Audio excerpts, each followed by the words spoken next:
Namaste, and welcome back to the Awaken Living with Nibodhi podcast. Today's episode is on something that a lot of you have asked me to talk about. At the beginning of the year, I asked what you wanted me to talk about, and this was one of the main things, so I'm finally getting around to it. And it's on why the body doesn't heal. And it's something that a lot of people really struggle with. And especially after seeing an Ayurvedic practitioner, after seeing a functional doctor, an integrative doctor, and you've cleaned up your diet and you're doing all the things. You're following the protocol. You're waking up earlier. You're going to bed earlier. You're meditating. You're doing breathwork practices. You're avoiding the wrong foods. You're eating the right foods. You're taking your herbs and supplements. You're completely committed to the healing path. And not that much has changed. The symptoms are still there. Maybe they lessen for a little while, but they come back. And if you have anxiety, maybe the anxiety goes away in one way, but comes back in a different form. Or you have less fatigue, but now you have more inflammation. Your digestion got better, and now the mind is in a spiral loop. The body is still reacting, even though you've done everything right. And this is confusing for a lot of people, especially if you're sincere on the path. It creates a lot of frustration. I understand that. It can even create self-doubt or doubting the efficacy of Ayurveda or whatever path you're on. And I know it can be exhausting. And some people even have guilt or shame around it. And so what I hear people asking is, what am I missing? What am I not doing right?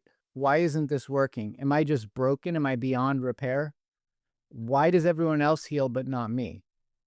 These are the things that I hear all the time. And Ayurveda has an answer to this. It has a very profound answer to this, because Ayurveda's answer is that the imbalance is not necessarily rooted in the physical body.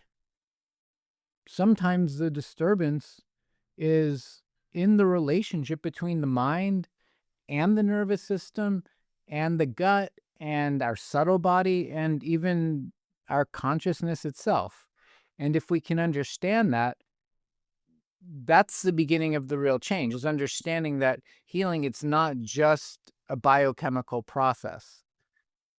It's real healing it's psychological, it's spiritual, it's energetic, it's how we perceive the world, it's how we perceive ourselves. And this is what Ayurveda taught us thousands of years ago. The beginning of Ayurveda is it comes from Shankya philosophy, which means to know the truth. And it describes this inner working of consciousness. Ayurveda tells us, the Shankya philosophy tells us, that there's manas, buddhi, and ahamkar. And these are different aspects of consciousness, different aspects of the mind, which we'll get into a little bit later. But this is the foundation of Shankya from which Ayurveda originates. And it's the foundation of our existence, because these things are living forces within us.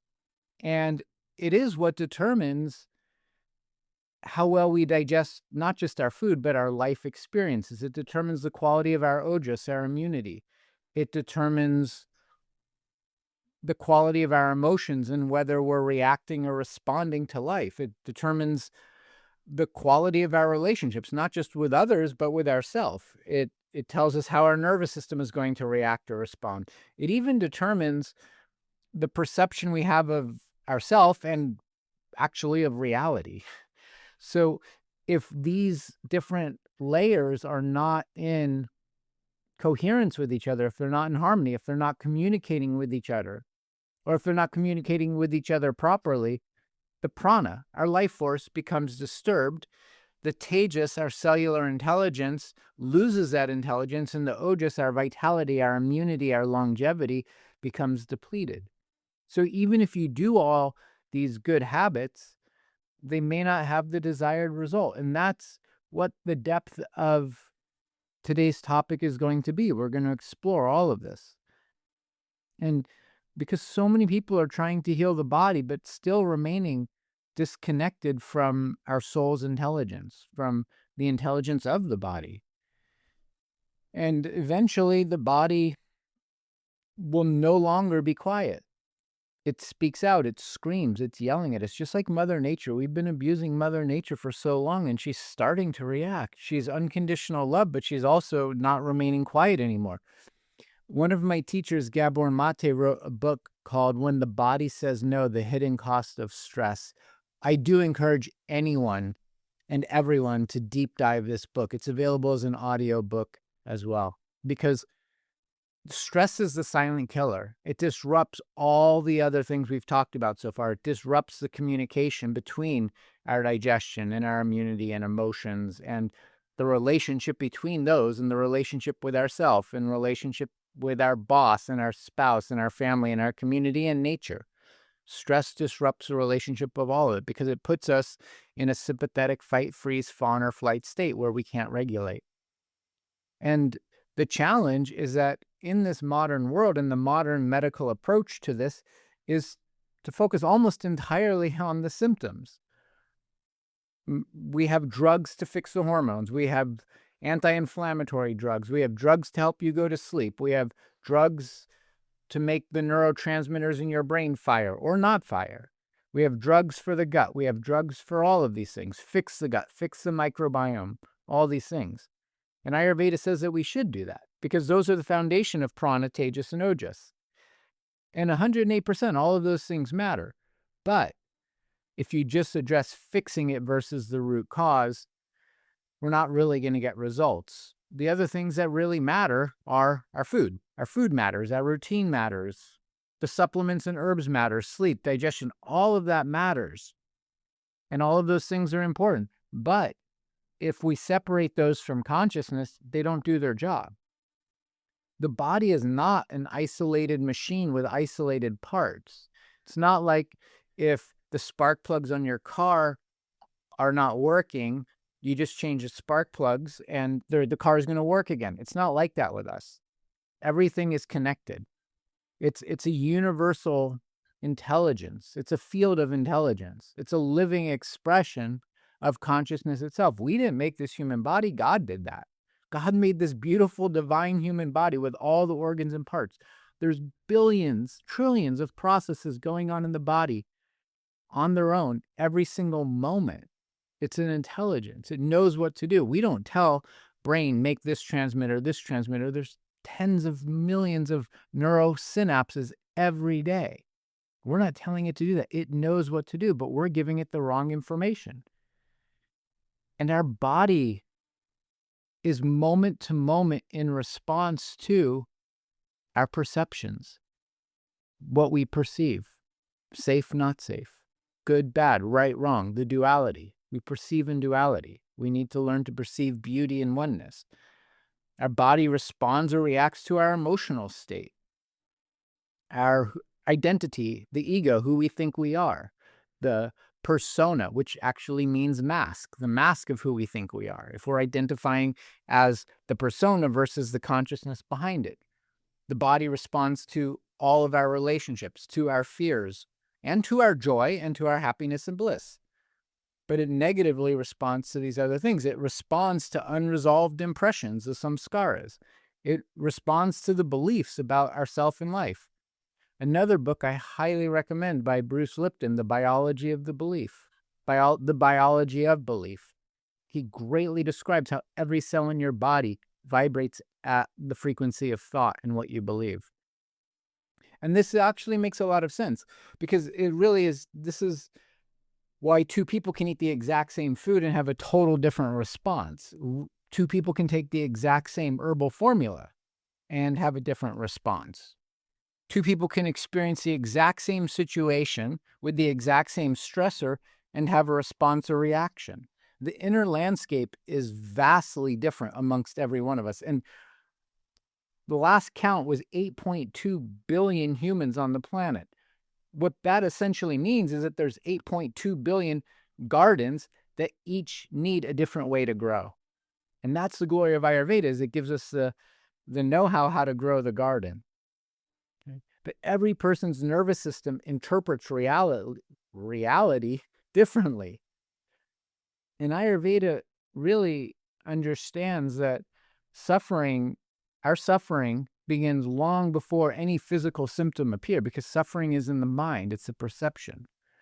What happens is our subtle body shifts first, and then the prana, the life force, becomes disrupted or disturbed. And when that's disturbed, our mental clarity becomes greatly diminished. We can't perceive reality as it is. And if we can't have conscious mental awareness, then our emotions get stuck. Our emotions become congested and they accumulate, and it becomes the issues in the tissues. Our emotional issues get stored deep in our tissues. And when that happens, the nervous system loses its natural flow, its natural way of operating, and our consciousness contracts because there's no room for it. And then the physical body follows. It reacts to all those other things. And I like that the physical body, it expresses what our psyche can't process. There's no mistakes. The body, like our inflammation, our joints, our creaky, our lack of energy, those are like the warning sign on the dashboard of your car. It's telling you something's fundamentally not going on. Go to the mechanic and get it checked. But first, to do that, to really have an understanding of how the body works, we should have an understanding how we work, how consciousness works, how the mind works. And the first real part of the creation, the universal mind, we have this thing called manas, and it's the sensory and emotional part of the mind. It's that what receives the information from the external world. It's the sounds that we hear and everything that we see, all the images we take in. It's our memory also. It's the smriti, that memory. It contains all the conversations we have in a day. The mind stores that. It stores all the social media that we take in. It stores the fight we had with our boss or our partner or our kids or the dog. It stores our fears. It stores stress. It stores the tone of voice. It also stores beauty. It stores nature. It stores the wonderful, magical thing. It stores whatever we perceive it to be. Even body posture, the way someone's standing, we store that. We interpret that. Our mind stores the energy from people around us. It's incredibly sensitive. It's constantly absorbing all the input from nature because we can't process consciously all the things that we're inputting every single moment. And so the subconscious mind filters that and takes it in. And our world today is in overload. The mind is in constant overload. There's constant noise. There's constant notifications going off on your phone. I highly recommend turning all those notification alarms off. The moment that notification goes off, it triggers a stress response. There's conflict everywhere. People don't have someone to conflict with in person. They'll go on the internet and find someone to conflict with. There's comparison. I mean, that's what the internet's doing. It's comparing. Facebook, Instagram, always comparing a perfectly curated life to yours. Comparison is confusion. It leads to calamity. It's just nonstop overstimulation. The biggest one is the fear-based media and all the doom scrolling. And then we do it in buildings with artificial light. It creates a constant urgency for the nervous system. Our minds were not designed for this level of input. Our minds are designed to go slowly, to perceive nature, to watch the clouds, to watch the grass grow, to watch your coriander leaf grow in the garden. It's not designed for this level that we're putting in it. And so the mind becomes overwhelmed.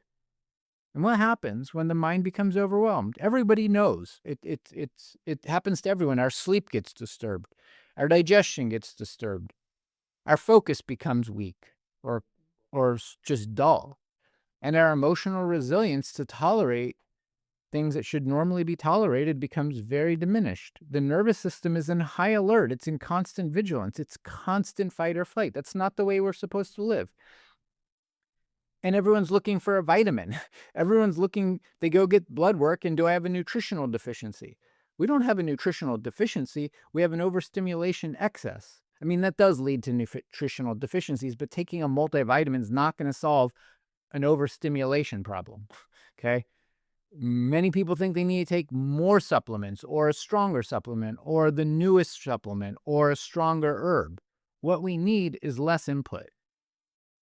And so I would ask the question, like, really do self-examination on here. What are you feeding your mind every day?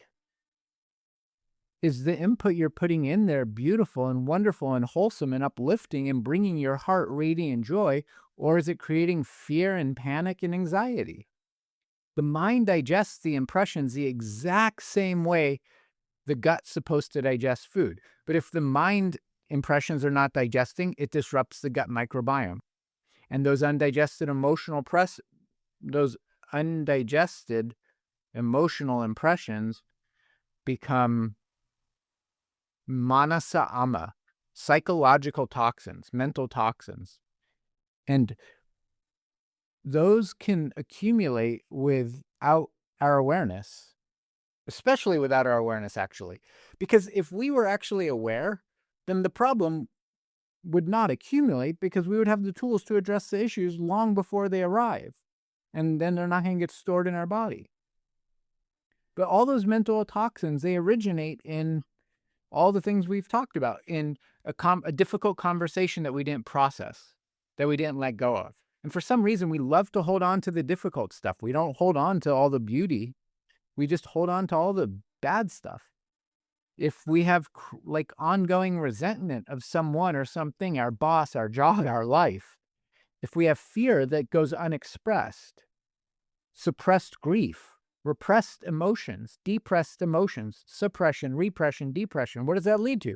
More suppression, more repression, more depression. It can come from childhood shame or guilt. As a child, emotional invalidation is a big one, right? Boys being told boys don't cry. The Cure wrote a beautiful song called Boys Don't Cry, cover it all up with lies. We're taught to hide. Girls don't play the sports that boys do. When I was a kid, in the neighborhood, we played basketball, and there was this girl who always wanted to play, and there was about 8 or 10 of us, and me and one other boy always wanted her to play, and we would always make the other boys let her play with us, but they would always make fun of her. They said, girls don't play basketball. Girls don't play basketball. I'd like to see where those guys are now, because guess what? Girls play basketball, and they're badass. Check out Caitlin Clark. Check out the women's NBA. Those girls are rocking it. Like really rocking it. They're so skilled. So girls can play basketball. Girls can do anything, right? So, and boys can cry. I cry all the time. I love to cry. It feels so good.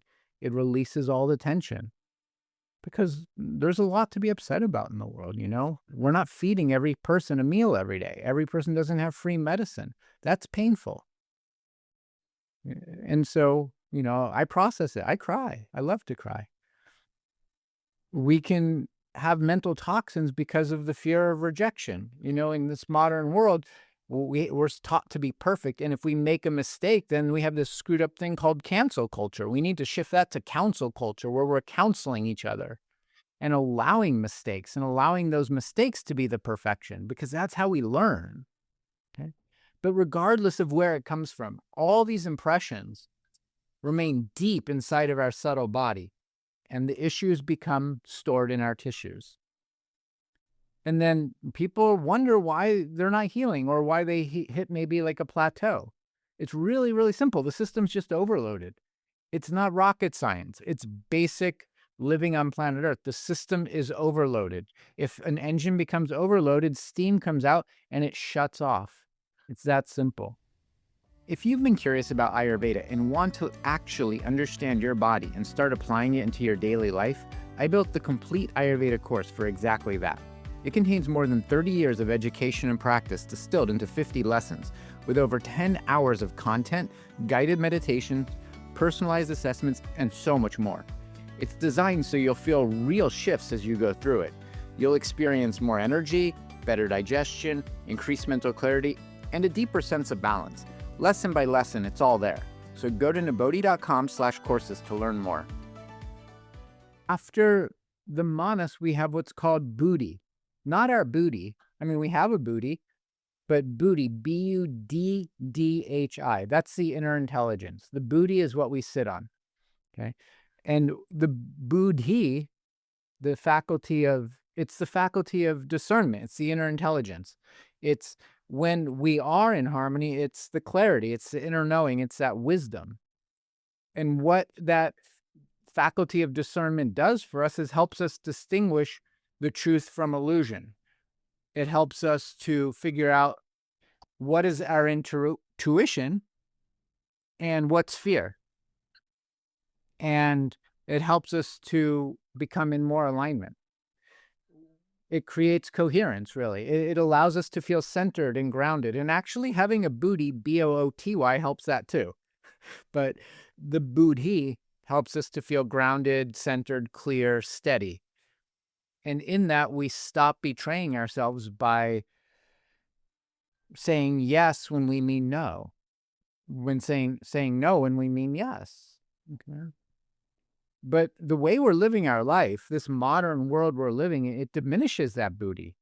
There's chronic distraction, really chronic of distraction, and that fragments our attention. Scrolling has become the number one most addicting thing. It used to be white sugar. It's now scrolling. It creates an ongoing dopamine loop cycle. I've seen kids whose parents take away the phone and they freak out beyond. They scream, they yell, they throw temper tantrums, they refuse to eat. It's like they're detoxing from drugs, and it is. It's the worst drug there is. There's detox camps now from internet, from scrolling. I'm not kidding. It creates this modern world we're creating for ourselves is one ongoing distraction after another to prevent us from looking within. Because if we look within, then we're going to find love and beauty and truth and rise up, and the evil forces will be destroyed, and the Jedi Knights will return. The modern world creates fear, and that distracts us from our discernment. There's a lot of trauma in the world. I haven't met a single person who hasn't had trauma, and that distorts our perception if we don't deal with it. All the social conditioning that we're brought up with in this modern world overrides our natural intuition. And everybody knows that. We ignore it, so we don't feel outcasted. We stop listening to ourselves. We stop listening to others. We abandon ourselves. We abandon what we know deep inside. Many people stay in toxic relationships. Many people stay in toxic jobs that are not aligned with their dharma, with their purpose. And we ignore that emotional pain. And we run to the doctor. I'm sad. I'm depressed. And they prescribe antidepressants like candy, like the drug pusher in the candy store. They give out antidepressants. All you have to do is go in there and say, I'm sad or depressed, and you'll have an antidepressant. There's no authentic expression in that. There's a full suppression of who we are. If you're not sad to one level about the way the world is, then I would be concerned. And we don't have a society, we don't have a culture that's allowing for the free communication of our thoughts and emotions, because we're judged and blamed for it, and we're made to feel guilty, and we're canceled for it if we speak our truth. So we need counsel culture, and we need a community to hold us up when we do fall down and make mistakes. We're taught to push through the exhaustion, to push through the mental chatter, but we can't do that forever. The body will intervene. The symptoms are not a punishment. Many people think they're being punished by God because they're sick. No, not at all. Nothing like that. They're an interruption. They're an interruption of the misaligned life we're living. And if we ignore the body long enough, it's going to stop ignoring us, and it's going to shut down. It's going to force us into stillness because consciousness has ignored itself for too long. And so the body is an intelligence, it's a consciousness, and it will shut down to make sure that you allow it to rest. And that's difficult for a lot of people. It's difficult for me. I used to work 12, 14, 16, 18-hour days in the name of love and God and service. But I was burning myself out, and my body was not agreeing. High-performing people, especially pittas, who have rajasic minds want to achieve. But our value is not based on how much we achieve. It's how much we love. Spiritually driven people, especially in spiritual organizations, serve, sleep less, do more. They think that discipline alone is going to heal. They think that more meditation or more chanting or more service is going to get you out of the illness. No, it's not. You can't meditate or chant your way out of illness. Healing requires us to be honest with ourselves. You can't supplement your way out of self-abandonment. It's just not going to work. There's no herb on this planet that's going to heal your chronic emotional suppression. If we think that that's true, that's a lot of ego. And that's the next part of the mind, which is the ego. That's the ahamkara. It's our ego structure, what Ayurveda calls the I maker. It creates a persona. It creates an identity. And that's not inherently good or bad. It's neither. We need an ego to function in the world, but we need a healthy ego to function in the world. One that's regulated and one that's where we're not identifying who we are as the ego. It's just the persona. It's the mask. It's the personality, because we need the ego. We need to pay the bills. There's a saying, meditate, but don't forget your zip code, right? So we need the ego. It's like the operating system in a computer. It's not the computer itself. It's just the operating system. The real problem arises when we identify who we are as the ego. And in that, we live very fear-based lives. And we unconsciously organize the entire physiology around protecting that ego structure, that identity. Like I was saying, these concepts, I must succeed to be loved. I must achieve. I must be the best in the company. I must be the best. I must stay strong. I must push on. I can't disappoint anybody. I always have to be productive. People pleasers. I need to keep everybody happy, and then I'll be safe, and then I'll be valued, and then I'll be loved. I can't slow down, otherwise I'll fall behind. I'm unsafe if people reject me. All these stories we tell ourselves. All of these stories affect our physiology directly. The nervous system then has to adapt to them. And what happens, this is so dysregulating to the nervous system if it's adapting to these false beliefs, because it changes our breath pattern. We start breathing in the upper respiratory tract instead of the belly. And that's trauma breathing. And that creates more stress hormones, more cortisol, more histamine. It increases the adrenaline. The hormones change. Our muscle tension contracts. Our digestion shuts off, because when we're in fight or flight, we're trying to save our life. And so the body naturally sends those stress hormones to the digestive system and shuts it off, because if we're a gazelle running through the field and there's a cheetah chasing us, if we stop and eat, the cheetah's going to eat us. We're the meal. And so it shuts off the digestive system. And in the modern world, when we're stressed and under these things, we usually just stuff our face with sugary or salty things to shut it all down. And we can't digest it, the food or the emotion. And then at nighttime comes and we can't go to sleep. We call the doctor. I need a pill to sleep at night. The body lives in a constant mode of defense. And over time, chronic sympathetic stress hormones, chronic defense becomes dis-ease. We're no longer at ease, right? This is why unresolved emotional patterns outlive the physical interventions. We can do all the physical things, but if that emotional pattern is not dealt with, it's going to keep coming back one after the other after the other. And if you're suffering with, I really encourage you to read When the Body Says No. Okay? Because our body is still listening to old survival patterns, old survival structures. And if you're a Vata dosha, the biggest thing that disrupts Vata is fear. If you're a Pitta dosha, the biggest thing that disrupts Pitta is anger. If you're a Kapha dosha, it's the attachments. Because the doshas are not just influenced by food or the climate or the season. It's influenced by consciousness. Everything is consciousness. A fear mind, a mind that's filled with fear, the breath changes so dramatically. Our circulation gets disrupted. digestion, adrenal fatigue and signaling, vagal tone gets disrupted. Our consciousness, our mind shapes our biology. That is proven modern medical fact and ancient Vedic wisdom. And prana, that's our life force. It becomes so erratic. Our life becomes erratic. Our life force becomes erratic. Prana is the intelligence that moves through everything. It moves through the breath. Yes, it is the breath. It's part of the breath. But it also moves through the mind. It governs the circulatory system. It governs perception. It works with fire, Agni, to digest our food. And it's a major part of our awareness. So when the manas, the buddhi, the ahamkar lose harmony, that prana, our life force, our life becomes unstable. And that's where all these chronic conditions come. You know, all of it. None of it's purely physical. None of it's purely psychological. It's all of it. It's an energetic field.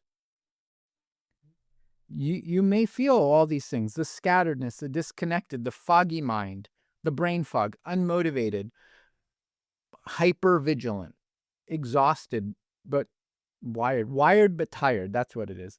Emotionally reactive to everything. You're exhausted. You can't sleep at night. And again, you keep trying more supplements, more protocols, more optimization. And the nervous system, it comes down to that. It must feel safe. It must feel safe. It's not any other way. It's why the nervous system regulation matters so profoundly. And so I want to talk about that from the perspective of the doshas, predominantly Vata, because Vata governs prana. There's 5 pranas in the body that really support all the other systems in the body. So it's really important, because when the prana is disrupted, when Vata is disrupted, it disrupts all of life. Vata governs our movement. It also governs our communication and all the nerve impulses and in the brain and in throughout the body. It governs the breath and all the mental activities. And when that becomes exacerbated, when it becomes excessive, we can't stop our mind. The thoughts are racing faster than the fastest race car. The fear goes up, the sleep, the digestion, all of it. It gets completely destabilized. Okay. And again, what is disturbing that? Fast. The modern culture is fast. We have fast food. Instagram, TikTok, we want fast information. We've made all these memes and like little LOL, WTF, all these things. Instead of writing a word out, we want fast communication, fast stimulation, fast expectations. We've lost the rhythm to nature. We must slow down. We must restore our rhythm. We need to wake up with the cycles of the sun. We need to eat during the times of day when the body can actually digest food. We need to go to sleep with the cycles of the sun. We need to breathe in harmony. We need to live in rhythm with nature. And nature's not in a hurry. She's been here for over 14 billion years. We've only been here 300,000 years. We're not even a speck on the map of time. And we're trying to speed nature up, and she has her rhythm. We are nature. We are part of nature. We are nature. And if we're going against nature, how can life be beautiful? How can life be wonderful? How can life be healthy? So in order to do that, in order to slow down, to be able to have the awareness to slow down, there's a very, very important part of this, and that's to feel safe. If we don't, the world is not going to do that for us. We have to do that on our own, because the world is telling us to go faster, faster, faster. And it feels sometimes, or a lot of the time, not safe to slow down, that we'll fall behind. Yeah, we'll fall behind while the rest of the world is racing to run the horse cart or the race car right off a cliff. And we're just going to watch that. So slow down. Take a deep breath right now. How nice it is in this moment. But the body will heal. when it feels safe enough to stop defending. And that's not an intellectual acrobatic circus trick. The body has to experience it. And the only way it experiences it is through breath. Breath connects the heart and the mind. You know the story, the saying, the longest journey a human can take is from the head to the heart. It's true. We have to get out of our head to be in the heart. Okay? But it's through breath, and breath does everything. Breathe and everything changes. We establish connection. We establish presence. We become more still. We can dwell in our authenticity, which is self, which is being. We're human beings. For some reason, we've become human doings, but we're actually human beings. Our authentic nature is a human being. Our authentic nature is pure consciousness, having the experience of being a human being. But for now, we're experiencing humanness. We need to slow down and reconnect our connection to nature. We need touch. We can hug ourselves. We can hug other people. We can hug the tree. We can lay on the earth. We can touch the water, touch the sky, touch the sun. Let the sun touch you. Feel the wind blowing on your face. Real rest at times of the day that support the circadian cycle.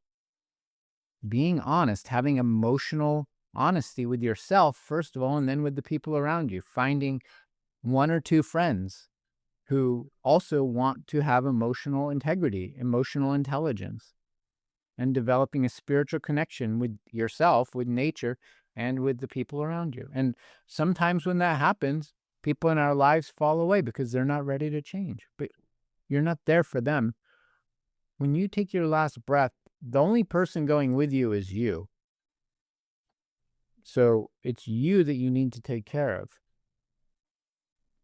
And even if you are doing all these things, so many people are eating organic, in-season local food, eating only organic herbs, drinking pure water. They're physically nourished and emotionally starved to death. Death meaning they're not living. Many people, especially on the spiritual path, they're mentally disciplined, but spiritually disconnected. They're not connected to the heart. I know so many people who meditate daily and totally remain disconnected from their grief and their emotional pain. Complete bypass. It happens in so many spiritual circles. You're not going to meditate away your grief and pain. It's still there. There's a story. The yogi goes to the cave in the Himalayas to meditate, to escape all his problems. And he thinks he gets enlightened. He comes back out. First person he meets is his wife. She starts yelling at him and he flips out. He didn't integrate anything. Healing involves integration. The body, the mind, the heart, the soul, the consciousness, all of them need to communicate coherently. And yoga talks about how we have that communication aligned. There's what's called the Panchamaya Koshas, the 5 Koshas. They're the layers of our being. There's Annamaya Kosha. That's our physical body. And then right outside of that is what's called Pranamaya Kosha. That's our energy body. And a little bit further away from the physical body beyond the Pranamaya Kosha is Manomaya Kosha. And that's where the mental emotional body exists. And so when you come into contact with someone who's like really negative, you feel it. You feel it outside of yourself before you feel it inside of yourself because your koshas are feeling it. Your body goes out far beyond the physical body. And beyond the mental emotional body is Vijnanamaya Kosha, which is the wisdom body, the place of true knowing, that place of intuition, of knowing the universal truth. And then beyond that is the bliss body, where the ego structure starts to dissolve and we're dwelling in the nature of self. And most healing approaches are only dealing with that first layer, the Annamaya Kosha. Ayurveda says that if you don't address all 5 simultaneously, we can't heal. And I've seen it too. This is really true. I've seen so many people who improve physically, but internally their mind is suffering immensely. They're really physically healthy. They're physically fit, but their emotions are a mess because that deep layer of consciousness is remaining unlooked at, unexamined.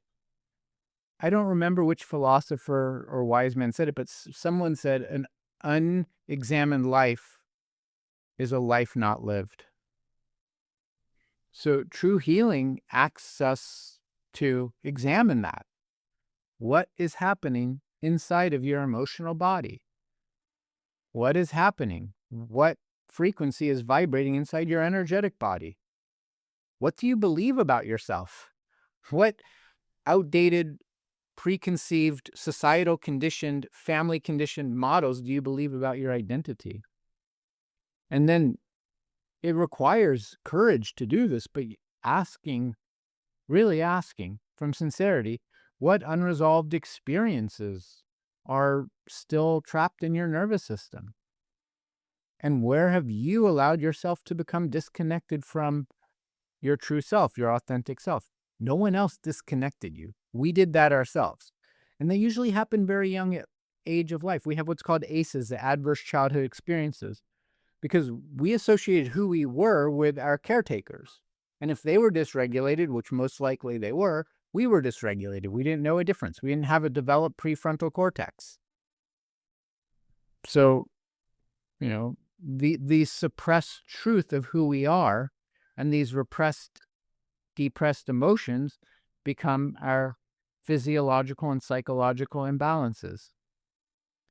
Yoga, Ayurveda, and Vedic philosophy tell us that one of the most important things we do is cultivate Sattva. That's the qualities of clarity, of harmony, of peace, of coherence, and eventually wisdom. Because our healing accelerates in that sattvic state. And modern neuroscience has proven this. When we've meditated, when we've done breath work, when we've done vagal toning, when we've gotten into a flow state, our cells heal at rapid rates. This isn't just ancient Vedic foo-foo. This is modern neuroscience has confirmed this. Okay? Healing accelerates in that sattvic state. And not because our life is now all of a sudden perfect because we meditate and chant some mantras and chanted Om, but our perception is just a little bit clearer and we can see the bigger picture and we can identify with the awareness versus that which is being perceived. We begin to respond, the ability to respond, responsibility versus reacting. We're reacting, acting again from a past experience that was traumatic. When we can do this, we regain the trust in our intuition. We feel connected to the earth. We feel grounded. We stop trying to consume that social media chaos. We stop abandoning ourselves, basically, okay? Because Sattva is the natural intelligence of health. It's the natural intelligence of consciousness. Okay? And that's why our spiritual practices do matter, but they need to be done authentically. Whatever it is, whether you're doing meditation or praying or just walking in nature is true spirituality, or chanting mantra, or doing breath work, or observing silence, or fasting, or doing Atma Vicharya, self-inquiry. You're engaging in Tantra and real Tantra, authentic Tantra, which is sacred relationships with all things, or you're doing Seva, selfless service. Any one of those things helps to stabilize consciousness if we do it authentically, meaning offer the fruits to the divine, do it with sincerity, ask to be a vessel for the divine to work through you. We need humility to do that. We need to humble ourselves. And if we can stabilize our consciousness, then our physiology will stabilize. So again, we have to inquire. I do constant inquiry. I question. I used to have a t-shirt when I was a teenager. It was a rebellious t-shirt because I was pissed off at the system, which is a good thing to do. But if you're angry, it doesn't help. But I had a t-shirt that said, question authority. Ultimately, it turns out that the authority that needs to be questioned is my own ego, my own mind, my own thought process. So some of the questions that I have in my journal is, what emotions have I avoided feeling? And I ask that on a weekly basis. In the beginning, I started doing that on a daily basis. Now I do it on a weekly basis. And is there anything in my life that I'm doing? Is there any place in my life where I'm going against my deeper truth of what my purpose here is on the planet, what my dharma is on the planet? And another valuable question is, what relationships do I still engage in that dysregulate my nervous system? And why am I still engaging in them? And what do I need to do to change that? Which environments exhaust me? And this is an interesting one, because when Ram Dass first came back to India, he had a list of places he couldn't go. I can't go to my parents' house, brings me down. Can't go to the city, brings me down. Can't go to the grocery store, brings me down. He had a whole list. There was very few places he could go. So different places do have different vibrational frequency. A bar has a different vibrational frequency than a temple. So different environments can be exhausting. I admit that, but also maybe some of that is our own perception and our own inability to adjust. Another question is, what part of the identity, the persona, the ego structure am I protecting? And what am I afraid of if I let that part go or let that part be seen? What happens if I slow down? Am I afraid to slow down? What do I think will happen if I slow down? What am I trying to prove, and who am I trying to prove it to? Here's another one that requires courage to look at. What unresolved grief still lives inside me? We have to be willing to look at our grief and feel it. We came here to feel all of it. The human experience is feeling all of it, not just the bliss, happy, joy, spaced out, hippie. Nothing wrong with hippies. I'm a hippie. But it's not bliss all the time. It's all of it. Bliss is when we're able to witness all the emotions without identifying who we are as the emotion, but to experiencing them. Okay? Now, here's another really important one. What do I believe that my body is trying to communicate to me? Okay? None of these are little questions. They're not small questions. They require profound introspection. They require courage. And they require faith in yourself and in the divine, that if you look at these, you will have support from the universe. Okay? These questions and the answers to these questions are the best medicine that you can ingest, that you can take, that you can consume. No herb or plant can do this. Only you can do this. Only your own self-awareness and introspection can do this. So, we need to have practical ways to restore that inner coherence, okay? And here are some foundational ways that you can restore communication between all of it, between the mind and the emotions and the nervous system and the consciousness and the body. The first and most important one is reduce overstimulation, first and foremost. If you're scrolling, stop. If you're spending hours on the internet after you finished your work, stop. Go outside, sit and watch the clouds fly by, watch the ocean go in and out, watch your breath go in and out. We have to reduce the overstimulation. Create periods every single day of silence. Maybe you don't talk until 8 o'clock or 9 o'clock in the morning. If you can, take one day a week of silence, or be silent until noon.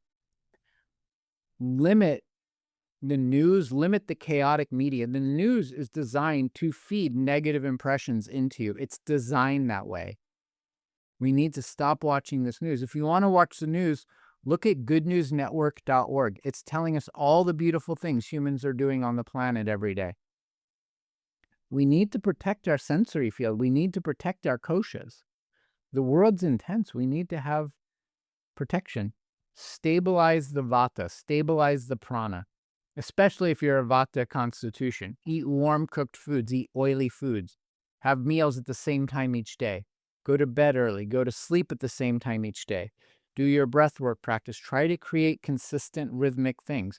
Be in nature, even if it's a short time each day. If you have the ability, get the first 15 or 20 minutes of sun, get the last 15, 20 minutes of sun. Do gentle, warm oil massage. Do grounding practices. Do your breath work on the earth. We need to strengthen that Buddhi.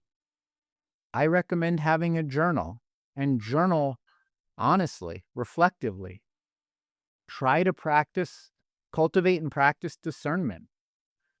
And really try to spend time alone. Be with yourself without distraction.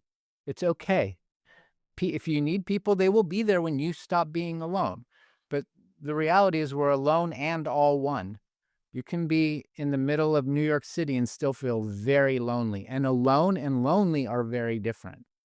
But we need to learn to be with ourselves.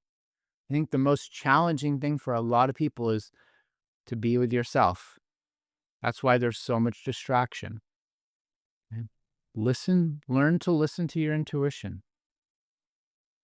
Observe the ahamkara, observe that ego compassionately. Have compassion for it. It's just the operating system in the computer. Notice how the ego drives your stress. Notice how the ego determines your performance patterns. Notice where fear organizes your choices that you make. Support your prana. Breathe slowly. Do slow, deep breathing. You can breathe in different ways. You can breathe in equal. So you can inhale into the belly for the count of 4, hold it for the count of 4, exhale for the count of 4, hold it out for the count of 4. And you can do this 5, 10, 20 minutes, but doing this breathing. If you do have a lot of stress hormones, you can double the exhalation. So you can inhale for 4, hold it for 4, exhale for the count of 8, and then hold it out for 4, and do that 5, 10 minutes, just breathing into the belly or into the root chakra. To support the prana, spending time near water is so valuable. Flowing water, not a stagnant pond, by the ocean, by a river, by a waterfall. If you don't have that, get a water fountain, one of those water fountains that can go in the house, and have that. Try to walk barefoot on the earth. Obviously, if it's the cold winter and it's frozen, don't do that. But when it's the warmer months, walk barefoot on the earth. Chanting mantras is really good. Practicing restorative or yin yoga is really good. And find friends who support the calmness of your nervous system. And then after we've supported the prana, we work on building that sattvic quality. Really change the impressions to uplifting, heartwarming, inspired impressions. Read spiritual books, read wisdom books. Create a beautiful space around you. Make your house beautiful. Clean up the house if there's clutter. Put crystals, put plants, put flowers, put water fountains. One of my favorite ways to create a sattvic mind is to have a gratitude practice. Every morning I wake up and I say 3 gratitudes. Doing selfless service, doing seva, going feed the homeless, feed the hungry, clean the beaches, doing something that you get no reward for other than a peaceful mind. Protect peace, shanti, shanti, shanti. Peace within, peace without, peace everywhere. And I did a whole podcast on this before. You're not a problem to be fixed. So stop treating yourself like a problem to be fixed. You're a perfectly beautiful incarnation of the divine. You just forgot who you are. We all have I amnesia. We forgot who the I am is. So we just need to reconnect with that. We are the living field of God. We're the living field of consciousness. And all we need to do is remember that, to re-establish our attention on that. That's how we return to balance. And probably everyone's heard this, but healing is not linear. Everyone is different. There's no time frame for it, and there's no destination. The journey is the path that you're on right now. You're in the destination. You're in the here and now. There's nowhere to get to other than here and now. To remember who you are. You've always been there. You've always been with your 5-year-old, your 20-year-old, your 50-year-old, your 80-year-old self. You're always going with your body. You're always going with the ego structures, with the thoughts, the emotions. Identify with the one who's always going there, who's always with you, which is you. But really pause. Pause and be with yourself. Pause and reflect on all these things. Look within. If you go within, you will never go without, because everything is contained within you. Okay? So please remember that you're not a machine. You're a whole conscious universe, as above, so below. You have a body, you have a mind, you have emotions, you have Shakti, you have energy, you also have awareness, and you have consciousness. They're all interconnected. So if your body is not healing in the way you want it to, look deeper. Look at all these things. Listen more deeply. your body might be inviting you to have a more profound relationship with yourself. And that relationship is built on love and kindness, compassion, empathy, and awareness, mostly awareness. Protocols are good, but living truth is better. And again, we're not fixing anything. We're remembering who we already are, perfect and whole.